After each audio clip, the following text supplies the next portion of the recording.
रब्बा ने तुझको बनाने में कर दी है हुस्न की खाली तिजोरियाँ, काजल की सियाही से लिखी है तूने जाने कितनों की लव स्टोरियाँ। केसरिया तेरा इश्क है पिया, रंग जाऊँ जो मैं हाथ लगाऊँ, दिन बीते सारा तेरी फिक्र में, रहन सारी तेरी खैर मनाऊँ। नमस्कार, बंजारा बीट्स में आपका स्वागत है। मैं हूँ ज्योति प्रकाश खरे। आज हम आपको मिला रहे हैं एक बुंदेलखंड की ऐसी बेटी से जिसने संगीत में एक नए कीर्तिमान स्थापित किए हैं। चलिए मिलते हैं विजन हाइट्स की निवासी तनु श्री गुप्ता से। नमस्कार तनु जी। तनु जी, जैसा कि हमने आपका उल्लेख किया कि आप म्यूजिक से जुड़ी रही हैं, वो तो मैं पूछूंगा ही।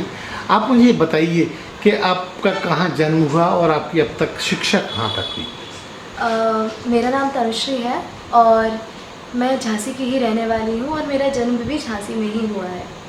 और मैंने अपनी 12th तक की पूरी पढ़ाई बचपन से अभी तक की जय अकेडमी में की। अब क्या आपका मतलब 12th के बाद आप क्या करने वाली हैं? 12th के बाद मैं अपना नॉर्मली बैचलर्स कोर्स ही करूँगी, जो भी अंडर ग्रेजुएशन कोर्स होता है। और उसके लिए मैंने एग्ज़ाम दिए हैं, अब वो रिज़ल्ट आएगा तो उस पर डिपेंड होगा। 12th अभी हो गया आपका? हाँ। 12th में आपका क्या स्टेटस रहा? 12th में मैं पास ऑब्वियसली हुई हूँ और मेरे 82% आए। जी तनु, आप हमें बताइए कि आपके अपने परिवार में कौन कौन है? मैं हूँ, मेरी मम्मी है, मेरी एक बहन है डिम्पी, और मम्मी का क्या नाम है? पल्लवी गुप्ता, और पापा का नाम अमित गुप्ता। जी, क्या व्यवसाय है उनका? वो एक बिजनेसमैन है और जी। उनका पेंट का बिजनेस है। जी तनु, आपकी जो म्यूजिक यात्रा है वो कब से शुरू हुई और कब से आप फ्लोर पे आई और आपने कुछ नए अचीवमेंट करने का प्रयास किया? पायदान सहित बताइए। हाँ, मेरी संगीत की यात्रा 2014 से शुरू हुई थी, जहाँ मेरी स्कूल की टीचर ने कहा था कि इसको थोड़ा इंटरेस्ट है संगीत में, तो आप इनको थोड़ा सिखाइए। और मेरा नानी साइड का बैकग्राउंड भी, उधर भी लोग गाने में थोड़ा थे इंटरेस्टेड, तो उन्होंने भी कहा कि आप सीखो, इसको सिखाओ। और वहाँ पर तो सबसे पहली बार मेरी मुलाकात हुई दिनेश झा सर से। तो वो मुझे घर पे सिखाने आते थे, सिर्फ कैशियो मतलब कीबोर्ड सीखती थी मैं उनसे, क्लासिकल कीबोर्ड।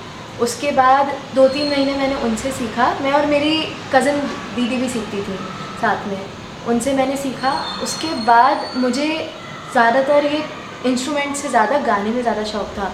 तो मेरी मम्मी जो हैं वो समीर सर, जो मेरे गुरुजी हैं, उनको पहले से ही जानती थी।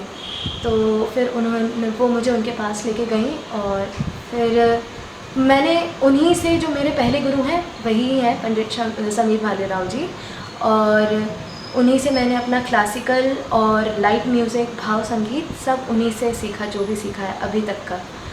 और उसके बाद मैंने अपनी संगीत की जो यात्रा थी वो 2014 से शुरू की थी, पर 2019 तक बस थोड़ी बहुत मैं सीखती गई थी। जितना वो सिखाते थे मैं सीखती थी। फिर 2019 तक मैंने बीच में थोड़े बहुत छोटे मोटे झांसी के ही कुछ कॉम्पिटिशन्स में पार्ट लिया, जैसे जो प्रभु श्री रामलाल संगीत महाविद्यालय जो हर साल एक प्रोग्राम कराते हैं, हाँ, दिवाली के टाइम के आसपास होता है वो। तो मैं बचपन में उधर मैंने 1-2 बार लिया।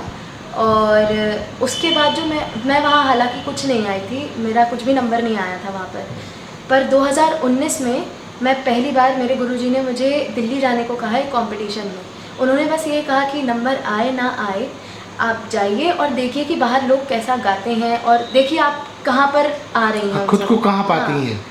तो मैं वहाँ गई और दिल्ली में संगीत मिलन एक करके कंपटीशन था, जो स्टेट गवर्नमेंट कराती है कंपटीशन। तो मैंने वहाँ क्लासिकल में पार्ट लिया और मैं वहाँ 3rd पोजीशन में आई। और उसके बाद ये 2019 में हुआ था, और 2019 में ही जब मैं आई, पहली बार 3rd आई, तो मुझे थोड़ा बहुत कॉन्फिडेंस मिला जाने के लिए। तो उसके बाद 2019 में ही मैं कानपुर गई, महाराष्ट्र मंडल एक कंपटीशन कराता है, वहाँ गई। सर ने ही भेजा था मुझको। और उसके बाद वहाँ जाने के बाद मेरा नंबर नहीं आया, लेकिन मुझे एप्रिसिएशन 4th प्राइज़ मिला वहाँ पर। और उसके बाद मैं उधर फाइनल में भी सिलेक्ट हुई। तो 1 महीने बाद फाइनल होता है उनका। मैं फाइनल में गई, पर वहाँ मेरा नंबर नहीं आया था कोई भी। फिर 2020 से 2021 तो पूरा लॉकडाउन चला गया। लॉकडाउन में मैंने थोड़ा बहुत, जब मुझे इंटरेस्ट आया, तब मैंने संगीत पे ज़्यादा मेहनत की। लोगों को अपने आसपास देखा कि कैसा क्या गाते हैं, बाहर कितना कंपटीशन है, ये पता चला जाने के बाद। और उसके बाद मैंने थोड़ी बहुत मेहनत की उसी चीज़ में। और फिर 2022 में मैं पहली बार कानपुर गई। वो भी मेरे गुरुजी ने ही भेजा था। मैं जितने भी कंपटीशन में जाती हूँ सर ही भेजते हैं। कानपुर गई। कानपुर में उस साल भी मेरा कोई नंबर नहीं आया था, लेकिन फिर मैं अक्टूबर में उसी साल 2022 में अलवर गई। तो अलवर में मेरा पहला, मतलब जो मेरा क्लासिकल में पहला नंबर आया फर्स्ट टाइम में। और उसके बाद फिर ऐसे ही छोटे मोटे कॉम्पिटिशन्स में मैं जाती रही। तो उस साल प्रभु श्री रामलाल संगीत महाविद्यालय वाले कंपटीशन में भी मेरा फर्स्ट प्राइज़ आया भाव संगीत में। और फिर अभी लास्ट ईयर 2023 में, और तब मैं कानपुर गई तो मेरा सेकंड नंबर आया। और क्लासिकल में फिर मैं अलवर गई तो उधर भी मेरा फर्स्ट प्राइज़ ही आया इस साल भी। तनुश्री, आप मुझे बातचीत में बताया था कि आपने किसी कोई फीचर फिल्म में भी आपने भाग लिया, उसके बारे में भी बताइए। झांसी में पहली, मतलब जो हम लोग को पता चला, वो पहली बार जो शूट हुई थी, अटकन चटकन एक मूवी शूट हुई थी। और उसमें जो शिवमणि जी हैं, उन्होंने पूरा म्यूज़िक दिया है उस मूवी का। तो वहाँ पर भी मेरे सर ने ही मुझे भेजा था। हालांकि वो लोग क्लास में ऑडिशन लेने आए थे गाने का। तो गाने में मुझे उन्होंने सिलेक्ट किया, पर उसके बाद जब मैं वहाँ गई, उन्होंने कहा हमें और छोटे बच्चे चाहिए। तो उन्होंने कहा आप एक्टिंग कर लीजिए ऐसे ही चलने फिरने वाले लोगों की। तो मैंने वहाँ वो किया। फिर उसके बाद उधर के जो असिस्टेंट डायरेक्टर थे, उनका नाम है लेनॉज, कुछ नाम है उनका, और वो काफ़ी बहुत अच्छे थे, वो मतलब नेचर वाइज भी वगैरह। तो उन्होंने कहा कि आप जैसे बाकी लोगों की तरह नाटक नहीं कर रही हैं फालतू का कि अब पानी चाहिए, ऐसा चाहिए, वैसा चाहिए, और मुझे आप में दिख रहा है कि आप एक्टिंग कर सकती हैं। तो उन्होंने मुझसे कहा आप जाइए। मुझे और मम्मी को बुला के कहा आप जाइए। तो हम लोग को ये लगा कि यार हमने क्या गलती कर दी और क्यों हमें जाने को बोल रहे हैं। फिर उनका फ़ोन आया अगले दिन। तो कहते हैं, उन्होंने वही बात बताई कि आप थोड़े अलग समझ आ रहे हैं हमें उन चीज़ों में। तो उन्होंने मुझे बुलाया यहाँ, ये लोग फिर मौका दिया। हाँ, और उन्होंने मुझे बाकायदा जब बुलाया था तो उन्होंने प्रॉपर बोला कि आपको ये एक्ट करना है। तो उस मूवी में एक है स्टीवन सैमुअल, वो अमेरिका या यूएसए में कहीं रहता है। तो वो मैंने उसके साथ, हमारी जो टीम थी, जो हमारा सीन था, वो मैं उसके साथ थी उसमें। अच्छा तनुश्री, और इसके अलावा आपकी क्या लुकी छुपी शौक हैं जो आज आप खुल के शेयर करना चाहेंगी? मुझे इंस्ट्रूमेंट्स प्ले करना पसंद है, जैसे कि गिटार हुआ और यूक्ले हुआ और कीबोर्ड हुआ, मतलब पियानो। और साथ में मुझे क्राफ्ट का थोड़ा बहुत शौक है। वो भी बस ऐसे ही है कि मतलब कुछ टाइम पास करना हो तो मतलब, लेकिन आपको मज़ा आता है। आपको पेंटिंग वगैरह में कोई रुचि है? नहीं, पेंटिंग में तो नहीं है। अच्छा। पर क्राफ्ट में है। अगर मैं आपसे कहूँ, अब क्या आप कोई हल्का, मतलब वो कहते हैं ना, जो सॉफ्ट म्यूजिक वाला कोई गाना जो आपको बहुत पसंद है, क्लासिकल तो ज़रूरी नहीं कि सभी को आता हो, जो आपकी को बहुत प्रिय हो, तो क्या उसकी कुछ पंक्तियाँ आप गुनगुना सकती हैं? जी बिल्कुल। जी प्लीज। ये रेखा भारद्वाज जी का एक सेमी क्लासिकल गाना है। मतलब ये है तो एक्चुअल ठुमरी, पर ये रिकॉर्ड हो गई है फिल्म में। ये वो है, कौन सा तन्हा बरमाए रे, हमरे अटरिया पे आजा रे सवरिया, देखा देखी तनिक हो जाए, हमरे अटरिया पे आजा रे सवरिया, देखा देखी तनिक हो जाए, हमरे अटरिया पे। बहुत खूब। मैं चाहूँगा, चूँकि आपकी आवाज़ और मीठापन को देख के मैं मुझ में लालच आ गई कि आप कोई फिल्मी सॉन्ग जो आपको नया पुराना जो भी आपको हो, ऐसे ही उसका एक छोटा सा टुकड़ा आप हमारे दर्शकों को सुनाएं। पाँव ज़मीं पे है या बादल पे, उलझे सितारे आके आँचल से। जी ली उम्र सारी इस पल में, कुछ भी नहीं अब मेरे कर में। उड़ी नींदें आँखों से जुड़ी, रातें ख्वाबों से मुड़ी, ये जाने मैं कहाँ। उड़ी नींदें आँखों से जुड़ी, रातें ख्वाबों से मुड़ी, ये जाने मैं कहाँ मिल गई। आज आसमां से आ गई आगे मैं जहाँ से, ये क्या हुआ। बहुत खूब। तनुश्री, आप बोल रही थी बातचीत के दौरान कि आपने कई ऑडिशन में भी आप शामिल हुई हैं। हाँ। उनके बारे में भी हमारे दर्शकों को बताइए। मैंने बचपन में जो अपना सबसे पहला टीवी रियलिटी शोज़ का ऑडिशन दिया था वो था द वॉइस किड्स का दिया था मैंने। हालांकि वो एक फ़ेक ऑडिशन था, वहाँ पर वो ऐवे ही था, हमको पता नहीं था। फिर उसके बाद मैंने 2-3 बार ट्राई किया। एक बार सारेगामापा लिटिल चैम्प्स में ट्राई किया और एक बार इंडियन आइडल में।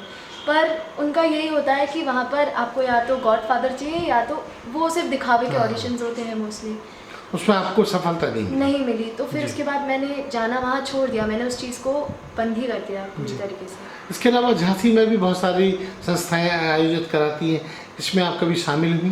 जी, दैनिक जागरण की तरफ से एक कुछ अवार्ड मतलब बच्चों को सम्मानित किया जा रहा था, किले के पास हुआ था ये, पिछले साल 1 साल पहले की बात है। तो मुझे उन मैम का नाम याद नहीं है बिल्कुल भी, पर वहाँ पर भी मुझे उन्होंने सम्मानित किया था क्योंकि मैंने झांसी को कई जगह रिप्रेजेंट किया। तो वहाँ आपने क्या मतलब कोई गाना गाया था? वहाँ पर गाना नहीं गाया था, पर हाँ मतलब उन्होंने वहाँ गवाया था मुझसे गाना एज अ मतलब लोगों को बताने के लिए कि किस चीज़ के लिए वो मुझे सम्मानित तो करना है। क्या आपको वो पंक्तियाँ याद हैं, गुनगुना सकती हैं? मैंने वहाँ पर देशभक्ति गीत ही गाया था क्योंकि वो रानी झांसी से रिलेटेड कुछ था। तनुश्री, आपकी गायकी को देखते हुए आप इसको कैरियर के रूप में आगे ले जाना चाहेंगी? फिल्म लाइन और भी बहुत सारे क्षेत्र खुलते हैं आपके लिए। जी, मतलब मैंने ये तो सोचा है। पहले मैं सोचती थी कि मुझे प्लेबैक सिंगर बनना है, पर वहाँ पहुँचना बहुत ही मुश्किल है। कोशिश मतलब कर सकते हैं, लेकिन जो क्लासिकल में मैंने अभी तक सोचा है वो, हालांकि मैंने उसे अब करियर बनाने के लिए अभी आगे सोचा नहीं है मुझे करना क्या है या नहीं। पर हाँ, ऐसा है कि जहाँ तक है मैं अपना करियर ही संगीत को चूज़ करूँगी, उसमें मास्टर्स वगैरह करूँगी। आपके अब आने वाले कल में संगीत को लेके क्या नए प्रोजेक्ट हो सकते हैं जो लोगों को चौंका देंगे? ऐसे मैंने प्रोजेक्ट्स तो अभी कुछ सोचे नहीं हैं, पर क्लासिकल ही मेरा जो मेन मोटिव है वो है। मतलब कि जैसे मुझे एक परफॉर्मर बनना है बेसिकली, जो परफॉर्म करे अच्छा। जैसे आप कौशिकी जी को जानते होंगे, कौशिकी चक्रवर्ती जी। अभी के टाइम में वो सबसे अच्छा जो क्लासिकल फीमेल में काम कर रही हैं वही है। अच्छा, तो वो मेरी आइडल है बेसिकली। जी। तनु, आपका इसके अलावा कोई और ऐसा मतलब सिनेरियो है जो आज आप खुल के शेयर करना चाहें? कुछ रह गया हो, कुछ छूट रहा हो आपसे? ऐसा तो अभी तो कुछ नहीं है। हाँ। कॉलेज में आप जब थी जय एकेडमी में, जैसा कि आपने बताया, तो वहाँ पे भी आप परफॉर्म करती थी कॉलेज के लिए, कॉलेज की तरफ से? हाँ, मेरी एक टीचर थी अंशुल सक्सेना मैम। वो हमारे स्कूल में जैसे हाउस वाइज कॉम्पिटिशन्स होते थे और रिपब्लिक डे, इंडिपेंडेंस डे वगैरह पे प्रोग्राम्स होते थे। तो उन्होंने मुझे इन सब में बहुत मतलब उन्होंने कहा कि तुम आओ पार्ट लो, और मतलब उन्होंने मुझे बहुत ज़्यादा उसमें हेल्प की आगे बढ़ने की। आमतौर पे बच्चे पढ़ाई में लगे रहते हैं, तो आपने ये वक्त कैसे चुराया अपने जीवन में कि आप म्यूजिक में भी आप उम्दा काम करने लगी और अपने आप को साबित किया? ये तो बहुत अच्छा सवाल है, क्योंकि 10th तक मैं सच बताऊं, जब 11th में स्ट्रीम चूज़ करने की बारी आती है साइंस, कॉमर्स, आर्ट्स में, तो मुझे इसके बारे में कुछ पता ही नहीं था। क्या इंजीनियर बनते हैं, क्या डॉक्टर, किससे क्या होता है, मुझे कुछ भी नहीं पता था 10th तक। मैं सिर्फ और सिर्फ संगीत को जानती थी, और ऐसा था कि पढ़ाई मुझे मम्मी कराती थी। तो अब वो था कि मैं 10th तक भी मैं बहुत अच्छी स्टूडेंट रही हूँ, लाइक टॉपर्स वाली स्टूडेंट। तो क्योंकि वो मम्मी पढ़ाती थी उस टाइम, और संगीत ऐसा था कि मुझे उसके अलावा कुछ और पता नहीं था। मैं बाहर कहीं खेलने नहीं जाती थी या वो सब नहीं था मेरा। तो मेरे लिए जो था वो संगीत था। और फिर उसके बाद जब मैं 11th में आई तब दिक्कत आई मुझे थोड़ा मैनेज करने में कि पढ़ना है, सब करना है, तब थोड़ी दिक्कत आई। लेकिन फिर मैंने कहा कि चलो, मैंने बीच में पढ़ाई बिल्कुल छोड़ दी थी करना, संगीत ही संगीत बिल्कुल किया। तभी मैंने अपना मेन जो बनाया बेस वो उसी से बनाया। फिर मैंने जब बोर्ड्स आए तब मैंने अच्छी पढ़ना चालू किया प्रॉपर एक साल। आपके म्यूजिक वाली यात्रा में पापा, मम्मी और आपकी जो बहन है, इन सब का किस तरह का कोलैबोरेशन रहता है? मेरी मम्मी, पहले क्या था कि मैं शहर में रहती थी तो मुझे जाने आने में क्लास दिक्कत होती थी और छोटी भी थी। तो मम्मी ने गाड़ी सीखी ताकि वो मुझे छोड़ पाएँ, और वो मुझे छोड़ने जाती थी, लेने जाती थी। और हाँ, मेरी बहन जो है उसने कुछ मेरा ख़ास सपोर्ट नहीं किया, बस जब मुझे, जैसे मैं वीडियो वगैरह बनाती हूँ तो मेरी वीडियो बना देती है वो पोस्ट करने के लिए। अब मैं चलते चलते आपसे एक और मैं आग्रह करूँगा कि आप आजकल की पीढ़ी के हिसाब से कोई म्यूजिक, मतलब कोई गाना की कुछ पंक्तियाँ गुनगुनाइए जो नई पीढ़ी को भी पसंद आए। मुझको इतना बताए कोई, कैसे तुझसे दिल ना लगाए कोई, रब्बा ने तुझको बनाने में कर दी है हुस्न की खाली तिजोरियाँ, काजल की सियाही से लिखी है तूने जाने कितनों की लव स्टोरियाँ, केसरिया तेरा इश्क है पिया, रंग जाऊँ जो मैं हाथ लगाऊँ, दिन बीते सारा तेरी फिक्र में, रैन सारी तेरी खैर मनाऊँ, केसरिया तेरा इश्क है पिया, रंग जाऊँ जो मैं हाथ लगाऊँ, दिल बीते सारा तेरी फिक्र में, रैन सारी तेरी खैर मनाऊँ। तो ये थी तनुश्री गुप्ता जो अपनी संगीत यात्रा को बंजारा बीट के साथ शेयर कर रही थी। तनुश्री, बंजारा बीट से बात करने के लिए बहुत बहुत धन्यवाद। अरे हाँ, इस चैनल को लाइक और सब्सक्राइब करना ना भूलें। देखते रहिए बंजारा बीट्स।